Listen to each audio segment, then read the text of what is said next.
Hello everyone and welcome to my 100-day challenge with me, your host Crypto, a crypto gamer in Grounded.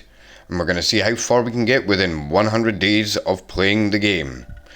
So guys, this is going to be just a basic narration on how we get on. And so of course, we have now started the game and now we will begin. Hello! Alright Pete, remember your scout training. Step 1, get your bearings. And so, as we exit the case, we now move forward and see what resources we can get. So the first thing I do is I pick up some sprigs, some stone, and also some plant fiber. And then we peep ourselves a wee weevil whilst collecting some more stone. And some food. This should keep us going for the next wee while.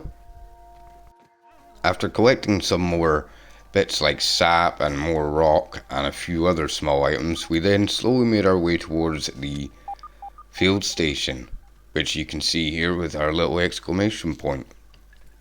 And once we entered there, we were able to analyze our first crafting materials and also peep ourselves an aphid. Logic dictates that there And are so, probably more of these we learned what rocks were first and what we could use them for, and now we unlocked our pebblet spear and our axe. And then we learned what our sap was for. And through this we were able to learn how to make a workbench and most importantly torches in the near future, as we did not know how much time we would have before the evening. And learning the sprig, we managed to learn our first weapon, the spiky sprig. And with that, we crafted our first spear, primitive but yet deadly. With our spear in hand, we headed out into the wilderness to now find even more resources to research so we could start making the rest of the tools that we would need. Once we had learned raw fiber, what we were able to do then was finally make ourselves a hatchet, and we also leveled up and learned some clover clothes, which could be our first set of armor.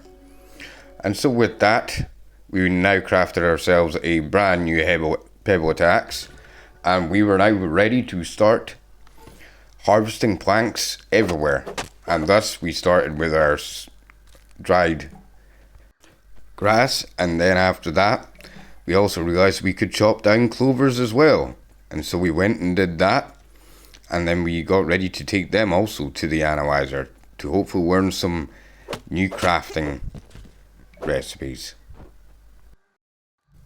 We then peeped ourselves a small red ant, which was rather interesting, and we found his weaknesses. And then after that, we got our very first kill with a very small gnat.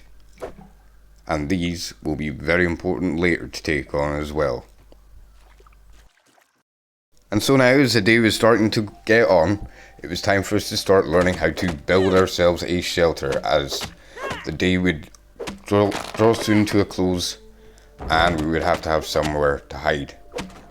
So the first thing that I did is I went and I got myself some weed stems and broke them down and took the dandelion tufts as well to use as a parachute at a later time.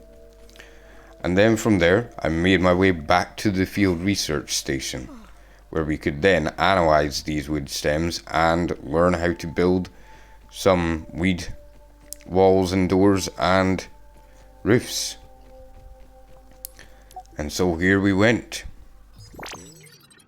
And of course, with us now researching this and having our analysis complete and earning some more raw science, we had to then drop off all of these stems and take down a grass stem so that we could learn how to make grass walls, doors, and everything else. And so from here, we could now start on building our wee shelter. And at this point I realised we would need a lot of stone, so I went out and collected a few pebbles, made myself a pebble hammer, and from there we gathered up some pebbles and we got ready to make our very first pallet stacks. And from there we were able to carry on getting all the building supplies that we would need in order to build our small base. Particularly harvesting lots of dry grass as well to make more pallet stacks. After analysing our clover leaves, we were then able to create ourselves some storage bins, which would be very handy in the near future as we were beginning to run out of inventory space. Researching the gnat fuzz allowed us to make a sprig bow, and analysing the crude rope gave us the ability to make things such as bandages and other said items, along with an eye patch. And so the great build for a baseline shelter commenced. I thought that I would use the field station at this point as it was already mildly sheltered, and if we could just wall it off in 2 to 3 sections, we could then keep ourselves basically safe from any large bug predators that were in the area. And so I got to building the blueprints for our future build. And as I stacked them along, everything went rather well. We got ourselves a door set up so that we could easily access the base. And then we sealed off both sides with multiple walls. The sun was beginning to set as I noticed, so we started to build up these walls as quickly as possible. We should have managed to get enough resources to make a baseline defensive wall for this evening, and tomorrow we shall modify upon said base and make it even bigger and better so that we can store even more things within it. And there is the end of day 1, guys. If you have enjoyed the video, please like, share and subscribe. It's been Crypto Gamer. Peace out.